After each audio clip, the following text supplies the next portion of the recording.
प्रेक्षकांनो, लपंडाव या मालिकेच्या पुढच्या भागामध्ये आपल्याला पाहायला मिळणार आहे की कान्हाने सरकार विरोधात अशी बाजी मारलेली आहे की आता सरकार श्वास सुद्धा घेऊ शकणार नाहीये। कान्हाने खेळीच अशी खेळली की सरकारला आता कोणताच पर्याय नाहीये आणि ते सगळं पाहून मात्र सरकारचे धाबे मात्र चांगलेच दणाणतात। कारण की मित्रांनो, कान्हाने आता सत्य लवकरच शोधून काढलेलं असतं। सखीने प्रॉपर्टी पेपरवर सह्या करण्या अगोदर कान्हाने सरकार कोण आहे आणि तेजस्विनी कामत कुठे आहे या सगळ्या गोष्टीचा शोध लावलेला असतो। सखी सोबत काय झालं हे जेव्हा कान्हा सर्वांसमोर सांगतो तेव्हा मात्र सगळ्यांनाच धक्का बसतो। परंतु मित्रांनो, आता यावर सखी किती विश्वास ठेवणार आणि त्यानंतर सरकारच्या जाळ्यामध्ये सखी येणार का? कारण की आपण पाहतोय की ज्या पद्धतीने सरकारने ज्या गोष्टी समोर आणलेल्या असतात, कान्हाचा भूतकाळ हा तिला शोधायचा असतो आणि त्यासाठी तिने अनेक मार्ग सुद्धा शोधलेले असतात आणि सखीच्या मनामध्ये कान्हाबद्दल एक वेगळाच विचार हा आपण पाहतो की सरकारने आणण्याचा प्रयत्न केलेला असतो। कारण की ही जी प्रॉपर्टी आहे यावर खरं तर सखी तुझा अधिकार आहे आणि त्यानंतर कान्हाचा सुद्धा होऊ शकतो, कारण की कान्हा तुझा सोबती आहे, तुझा नवरा आहे। परंतु सखी म्हणते की कान्हाला माझ्या प्रॉपर्टीमध्ये कसलाही हिस्सा नाहीये। त्यानंतर सरकार मात्र बोलून जाते की या प्रॉपर्टीमुळे तू बघितलंस ना, सखी बहीण सुद्धा माझी वैरी बनली होती, त्यामुळे मला असं वाटतं की हे सगळं आपण खूप विचारपूर्वक करायला पाहिजे। परंतु सखी म्हणते, आई तू बिंदास्त राहा, माझा कान्हा असा नाहीये। कारण की सरकारला ही गोष्ट मात्र सखीच्या मनात आणायची असते की उद्या जर कान्हाने काही केलं तर कान्हा हे सगळं प्रॉपर्टीसाठी करतोय असं मात्र सखीला वाटलं पाहिजे। आणि म्हणून हे वाक्य मात्र सरकारने सखीला बोलून दाखवलेलं असतं की पैशासाठी कोणीही कधीही बदलू शकतं, त्यामुळे सखी सगळ्या गोष्टी आपण काळजीपूर्वक करूयात असं सरकार म्हणून गेलेली असते। परंतु इकडे मात्र सरकारला माहित नाहीये की कान्हाला कळालंय की सरकार जिवंत आहे। परंतु त्यानंतर जेव्हा आपण पाहतो सरकार असं समजत असते की सत्य समजण्या अगोदर मी मात्र सखीच्या सह्या या प्रॉपर्टी पेपरवर घेईल आणि त्यानंतर कोणाचा काहीही बोलण्याचा काहीच फरक पडणार नाही आणि ही सगळी सत्ता ही माझ्या हाती येईल। आता मात्र जे काही घडणार असतं हे सरकारच्या विरोधात कान्हाचं षडयंत्र असतं आणि यामध्ये मात्र आता सरकार चांगलीच अडकणार आहे। कारण की कान्हाने खूप हुशारीने सरकारला बेसावध ठेवलेलं असतं, सरकारला काहीच माहित नसतं की कान्हा काय विचार करतोय आणि त्यानंतर मात्र आपण पाहतो कान्हा मात्र आता सरकारपर्यंत पोहोचलेला असतो। मित्रांनो, त्यानंतर आपण पाहतो सरकारला एक्सपोज करून कान्हा म्हणतो की सखी पेपरवर सह्या करणार नाही। सखी मॅडम, ज्या पेपरवर तुम्ही सह्या करताय ती कामत कुटुंबाची प्रॉपर्टी आहे। राघव सरांनी खूप आशा ठेवून तुमच्या नावावर ही प्रॉपर्टी केली होती, कारण की त्यांना सरकार काय चीज आहे ना हे माहित होतं। जी व्यक्ती तुमच्या समोर उभी आहे ही व्यक्ती कोण आहे हे तरी तुम्ही जाणून घ्या, जिच्या नावावर तुम्ही एवढी सगळी प्रॉपर्टी करतायत ते तरी तुम्ही समजून घ्या की ती व्यक्ती कोण आहे। हे मात्र सखीला कळत नाही की कान्हा असं का म्हणतोय, कारण की ही तर माझी आई आहे। परंतु सरकारला मात्र समजलेलं असतं की कान्हाला आता काय बोलायचं आहे। सरकारला चांगलाच घाम फुटतो आणि त्यानंतर कान्हा खाली येऊन सांगतो की ही सरकार आहे, ही तेजस्विनी कामत नाहीये। कान्हाचा हा गौप्यस्फोट मात्र आपण पाहतो सरकारला धडकी भरवणारा असतो, कारण की सखीने प्रॉपर्टी पेपरवर सह्या तर केल्या नाहीत आणि इकडे कान्हाने सरकारला शोधून सुद्धा काढलं। तर मित्रांनो, व्हिडिओ शेवटपर्यंत पहा आणि चॅनलवर तुम्ही आपल्या नवीन असाल तर चॅनलला सबस्क्राईब करणं मात्र विसरू नका। तर पाहूया आपण हा सगळा प्रकार कान्हा कसा उघडीस आणतो। एकतर इकडे किरण आणि जान्हवीची किडनॅपिंग झालेली असते, त्यानंतर त्या दोघांना रस्त्यावर सोडलेलं असतं, परंतु किरण मात्र आता सावध होऊन कान्हाला या सगळ्या गोष्टी सांगतो। कान्हाला सुद्धा त्या भालेरावचा फोन मिळालेला असतो, परंतु फोन हा डॅमेज होतो आणि त्यानंतर रिपेअर करण्यासाठी आणि डेटा कलेक्ट करण्यासाठी कान्हा ज्या मोबाईल शॉपीवर जातो तिथे मोबाईल शॉपीवर मोबाईल ठेवल्यानंतर मात्र कान्हाच्या मनामध्ये पुन्हा एक प्रश्न निर्माण होतो आणि ते म्हणजे जर हा भालेराव खोटा होता तर हर्षदा कुठे असेल, कारण की या पोलिसांनी हर्षदाला घेऊन जातोय असं सांगितलं होतं, असं दाखवलं होतं, म्हणजे यांनी हर्षदाला तिथेच कुठेतरी सोडून दिलेलं असणार आहे। हर्षदा सोबत काय घडलं हे सुद्धा शोधून काढणं तितकंच महत्त्वाचं आहे आणि म्हणून कान्हा मात्र आता हर्षदाचा शोध घेणार असतो। त्यानंतर कान्हा आणि किरणची भेट होते। किरण सोबत जे काही घडलं हे मात्र किरण कान्हाला सांगतो। त्यानंतर कान्हा म्हणतो की यावरून आता काहीच फरक पडणार नाहीये, आता लवकरच सरकार समोर हा कबीर किर्लोस्कर येणार आहे।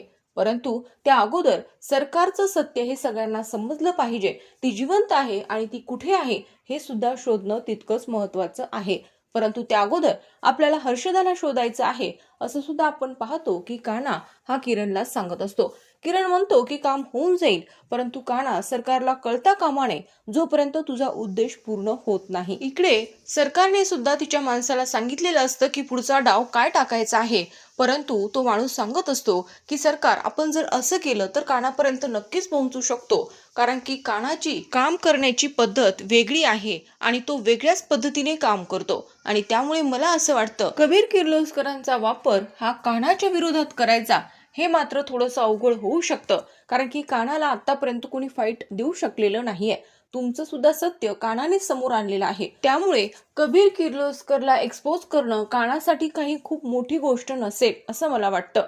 तेव्हा मात्र सरकार त्या भालेराववर चिडते आणि ती म्हणते की तू जास्त शहाणपणा करू नकोस. हा लपंडाव माझा आहे आणि तो कधी संपवायचा आणि कसा खेळायचा हे मला माहिती आहे. तू फक्त मी जेवढं सांगते ना तेवढंच करायचं आहे. स्वतःचं डोकं तू लावू नकोस. खरं तर त्या माणसाने योग्य तो सल्लाच दिलेला असतो, परंतु सल्ला न ऐकून सरकार मात्र अडचणीत येणार असते. त्यानंतर इकडे आपण पाहतो की आता सखीने त्या वकिलाला फोन लावलेला असतो आणि ती सांगते की लवकरात लवकर प्रॉपर्टी पेपर हे तयार करायचे आहेत, कारण की सखीलाही असं वाटतं की जेव्हा ही गोष्ट मी आईसाठी करेल तेव्हा आईसाठी ही खूप मोठी गोष्ट असणार आहे, कारण की इतके दिवस 15-16 वर्ष ती फक्त त्या अंधाऱ्या कोठडीत होती आणि आता मात्र ती एक मालकीण आहे आणि मालकिनी सारखंच तिचं आता इथून पुढचा प्रवास असेल असं मात्र सखी समजत असते. इकडे सरकार सुद्धा खूप एक्साइटेड असते, कारण की आज नंतर सगळं काही बदललेलं असेल आणि यानंतर कामत कुटुंब काय आहे हे लोक विसरून सुद्धा जातील. आणि आपण पाहतो की सरकार या स्वप्नात असताना मात्र आता सरकारचा स्वप्नभंग करण्याची वेळ ही कान्हाने आणलेली असते. त्यानंतर आपण पाहतो की आता दुसऱ्या दिवशी आता फोन हा रिकवर होणार असतो आणि त्यानंतर हर्षदा कुठे आहे हे सुद्धा किरणने शोधलेलं असतं. आपण पाहतो की त्यानंतर किरण हा हर्षदाला एका शॉपमध्ये पाहतो आणि ते शॉप हर्षदाचं असतं. त्यानंतर आपल्याला पाहायला मिळतं की किरण आणि कान्हा हे दोघेजण सुद्धा त्या शॉपमध्ये जातात आणि ते हर्षदाला विचारतात की अरे वा, म्हणजे तुझं पोलीस स्टेशन मधून बाहेर येणं आणि त्यानंतर एवढ्या मोठ्या शॉपची तू मालकीण आहेस हे सगळंच खूप लवकर झालं असं नाही वाटत तुला? आणि तेव्हा मात्र हर्षदाला घामच आलेला असतो आणि त्यानंतर तिच्याकडे पर्याय नसतो आणि ती सांगते की हो, मला कोणाचाही सहारा नाहीये, मी या जगात एकटी आहे आणि याचा फायदा सरकारने घेतला. मी जे काही करत होते ते मला चुकीचं होतं हे समजत होतं, परंतु सरकार इथपर्यंत पोहोचतील, त्या कुणाचा जीव घेतील असं मला कधीच वाटलं नव्हतं. आणि त्यानंतर ती रडत असते, तिलाही वाईट वाटत असतं, कारण की तेजस्विनी कामत ही हर्षदाला खूप जीव लावत असते, खूप प्रेम करत असते. तरी सुद्धा मी त्यांच्यासोबत असं केलं, मला हे करायला नको होतं, परंतु ही माझी मजबुरी होती आणि या पैशासाठी, या सगळ्या गोष्टीसाठी मी हे सगळं केलं. परंतु मला खरंच माहित नाहीये की तेजस्विनी कामत कुठे आहे, परंतु मी हे नक्कीच सांगू शकते की तुमच्या घरात जी बाई आहे ही तेजस्विनी कामत नसून तीच सरकार आहे. आता मात्र हर्षदाचं हे वाक्य कानाला धक्का देणार असतं, कारण की आज मात्र सखी सर्व प्रॉपर्टी ही मात्र आता सरकारच्या नावावर करणार की काय याची भीती कानाला वाटू लागते. आणि त्याचबरोबर मोबाईल शॉपिंगमधून तो फोन सुद्धा रिकवर करून कानाने आणलेला असतो आणि त्यानंतर काना सरकारच्या फोनवर मात्र फोन करत असतो, म्हणजे भालेराव सरकारला फोन करतोय असं सरकारला दिसत असतं. परंतु आता मला त्याची काहीच गरज नाहीये. कशासाठी फोन करतोय? पैशासाठीच करत असणार, परंतु मला त्याची काय गरज आहे असं म्हणून सरकार फोन रिसीव्ह करत नाही. कानाला कळत नाही, हर्षदाचे शब्द त्याच्या कानामध्ये घुमत असतात की तुमच्या घरात जी आहे ती तेजस्विनी कामत नाहीये, तर ती सरकारच आहे असं मला वाटतं. आणि तेव्हा जेव्हा हर्षदा तिथे आली होती तेव्हा ती सुद्धा या गोष्टी समजू शकलेली नसते, परंतु ज्या पद्धतीने आमची सुटका झाली आणि त्यानंतर आम्हाला आमचे पैसेही मिळाले त्यावरून मला असं वाटतं की नक्कीच ती सरकार आहे, कारण की तेजस्विनी कामत आम्हाला का पैसे पाठवतील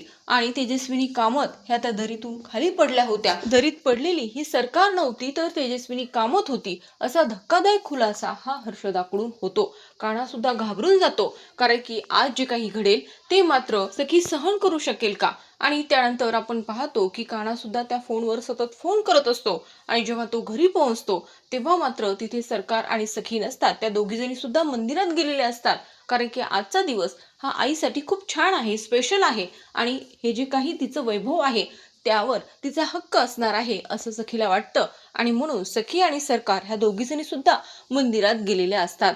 सरकारला खरं तर या सगळ्या गोष्टीत काहीच इंटरेस्ट नसतो. लवकरात लवकर ही सगळी प्रॉपर्टी माझी व्हायला पाहिजे आणि त्यानंतर जो कबीर किर्लोस्कर आहे ना त्याचं सुद्धा मी पाहून घेईल आणि हा कान्हा सुद्धा याची सुद्धा वाट लावायला मला काहीच वेळ लागणार नाही. इकडे आपण पाहतो की आता कान्हाला ह्या सगळ्या गोष्टी सखीला सांगायच्या असतात, परंतु सखी घरात नाहीये आणि त्यानंतर मात्र कान्हा हा त्या फोनवर सतत फोन करत असतो आणि सखी तिच्या रूम मध्ये आहे का हे पाहण्यासाठी, म्हणजे सरकारच्या रूम मध्ये आहे का हे पाहण्यासाठी कान्हा तिथे आलेला असतो. परंतु त्यानंतर तो पाहतो तर कबड मधून फोनचा आवाज येतोय, म्हणजे फोन हा व्हायब्रेटरवर असतो आणि कान्हा मात्र त्या व्यक्तीला म्हणजे सरकारला सतत फोन करत असतो. भालेरावच्या फोनवरून करत असलेला फोन मात्र हा सरकारचा असतो. हे जेव्हा कान्हाला कळतं त्यानंतर कान्हाला धक्का बसतो, कारण की कान्हा सरकारच्या रूम मध्ये असतो जिथे जिथे सरकार ही तेजस्विनी कामत बनून राहत असते. त्यानंतर कान्हा पुन्हा फोन लावतो आणि तेव्हा त्याला फोन सापडतो तर तो साड्यामध्ये ठेवलेला असतो आणि जेव्हा हे सगळं प्रकरण सरकारचं कान्हाच्या लक्षात येतं तेव्हा कान्हा फोन ओपन करतो आणि तेव्हा त्याला सगळ्यांचेच तिथे कॉन्टॅक्ट दिसतात की सरकारने कोणाकोणाला फोन लावलेला आहे आणि त्यानंतर जे काही किरण सोबत घडलेलं होतं ते सुद्धा त्या फोनमध्ये त्याला दिसून येतं, कारण की स्वतः किरणचा व्हिडिओ कॉल हा सरकारला आलेला असतो. मित्रांनो, हे सगळं काही कान्हाला चक्रावून सोडणारं असतं, परंतु कान्हा मात्र आता सरकारचं सत्य हे सखीला सांगणार असतो आणि आपण पाहतो की फोन मिळाल्यानंतर मात्र कान्हाची पूर्ण खात्री होते की घरात असणारी ही तेजस्विनी कामत नाहीये तर ही सरकार आहे. आणि इकडे आपण पाहतो की सगळेजण तिथे हॉलमध्ये जमलेले असतात. तिथे सखी आणि सरकार सुद्धा आलेली असते आणि तेव्हा आपण पाहतो की सर्वजण वकिलाची वाट पाहतात, कारण की वकील आता पेपर घेऊन येणार असतात. जेव्हा वकील तिथे येतात तेव्हा त्या वकिलाला सुद्धा असं वाटत असतं की सखीने पुन्हा या सगळ्या गोष्टीचा विचार करावा, परंतु सखीने ठरवलेलं असतं आणि ती वकिलाकडून पेपरवर सह्या करण्यासाठी तयार असते. ती पेपर घेते, पेपर पाहते तर त्यावर सगळीकडे लिहिलेलं असतं की ही जी सगळी प्रॉपर्टी आहे ही सगळी तेजस्विनी कामतच्या नावावर होत आहे. परंतु मित्रांनो, इकडे सरकारला असं वाटत असतं की तेजस्विनी कामत ही जिवंतच नाहीये आणि मीच आता तेजस्विनी कामत आहे असं ठरवून मी हा सगळा कामत कुटुंबाच्या वैभवाचा आनंद घेणार असं सरकार विचारच करत असते. खूप आनंदात असते आणि जेव्हा सखी ते पेपर हातात घेते त्यानंतर ती सही करणारच असते, परंतु कान्हा मात्र सखीला आवाज देतो, सखी मॅडम थांबा, सही करणार नाहीयेत तुम्ही. आणि तेव्हा सखी मात्र आश्चर्याने कान्हाकडे पाहते आणि तेव्हा सरकार सुद्धा कान्हाकडे पाहत असते. त्यानंतर आपण पाहतो की सखी विचारते, कान्हा अरे का असं का म्हणतोयस तू, आता काय झालं? आणि त्यानंतर मात्र कान्हा म्हणतो की ही सगळी प्रॉपर्टी तुम्ही जिच्या नावावर करतायत तिची अगोदर व्यवस्थितपणे ओळख तरी करून घ्या की ती व्यक्ती कोण आहे ते. आणि तेव्हा सखी बोलून जाते, कान्हा अरे नीट बोल, ही माझी आई आहे असं का म्हणतोय? तेव्हा मात्र कान्हा म्हणत असतो की ही तुमची आई नाहीये, ही तेजस्विनी कामत नाहीये तर ही मनस्विनी आहे आणि ही सरकार आहे. हे ऐकल्यानंतर मात्र सखीला खूप मोठा धक्का बसतो आणि तिला आठवतं की म्हणजे दरीत कोसळलेली ही माझी आई होती. हे मात्र सखी सहन करू शकत नाही. तिच्या हातातनं ती फाईल पडते, पेन पडतो आणि आता मात्र सरकार पुढे काय डाव खेळणार हे पाहणं कान्हासाठी तर खूप इंटरेस्टिंग असतं, कारण की आता कान्हाने त्याची खरी ओळख सांगितलेली नाहीये, परंतु सरकारला लवकरात लवकर त्याने एक्सपोज केलेला आहे. आता सरकार पुढचा डाव कोणता खेळणार, कारण की खरं तर तिच्यासाठी तेजस्विनी कामत जिवंतच नाहीये तर मग आता हे सगळं माझं आहे, तुम्ही कोणीच काहीच करू शकत नाहीत. आता सखी तू पूर्णपणे हरलेली आहेस. खरं तर सखी त्या धक्क्यातून सावरूच शकत नाही, कारण की तिच्या डोळ्यासमोर एकच चित्र येऊन उभं राहतं आणि ते म्हणजे तेजस्विनी कामत जेव्हा खाली पडत असते तेव्हा सखी मला वाचव, सखी मला वाचव असं ती म्हणत असते आणि ती माझी आई होती, मी तिला वाचू शकले नाही. हे मात्र सखीला सहनच होत नाही. परंतु मित्रांनो, कान्हाने ज्या पद्धतीने सरकारला समोर आणलेलं असतं, कान्हा सांगतो की हा जो फोन आहे हा फोन मी लावत होतो, हा भालेरावचा फोन होता, तोही खोटा इन्स्पेक्टर होता. त्यानंतर मी हर्षदाला सुद्धा भेटलो, हर्षदाने सुद्धा मला सत्य सांगितलं आणि त्यानंतर हा फोन मात्र सरकारच्या रूम मध्ये होता जिथे त्या तेजस्विनी कामत बनून राहत आहेत त्यांच्या साड्यामध्ये मला हा फोन सापडलेला आहे. आणि यावर त्या ज्या काही बोलल्यात ते सुद्धा आपण पाहतो. कान्हा सर्वांना दाखवतो आणि त्यानंतर मित्रांनो सर्वांनाच कामत कुटुंबियांना धक्का बसलेला असतो. आता पुढे लपंडाव या मालिकेमध्ये कोणता ट्विस्ट येईल हे पाहणे इंटरेस्टिंग होणार आहे, कारण की तेजस्विनी कामत जिवंत आहे की नाही आणि त्यानंतर आता ही सरकार पुढचा खेळ कसा खेळणार आणि तिला कळेल का की हा कान्हा नसून हाच कबीर किर्लोस्कर आहे. तर मित्रांनो, लपंडाव या मालिकेच्या लेटेस्ट अपडेटसाठी तसेच लेटेस्ट ट्विस्टसाठी चॅनलला सबस्क्राईब करा. व्हिडिओ आवडला असेल तर व्हिडिओला लाईक आणि शेअर करायला मात्र विसरू नका.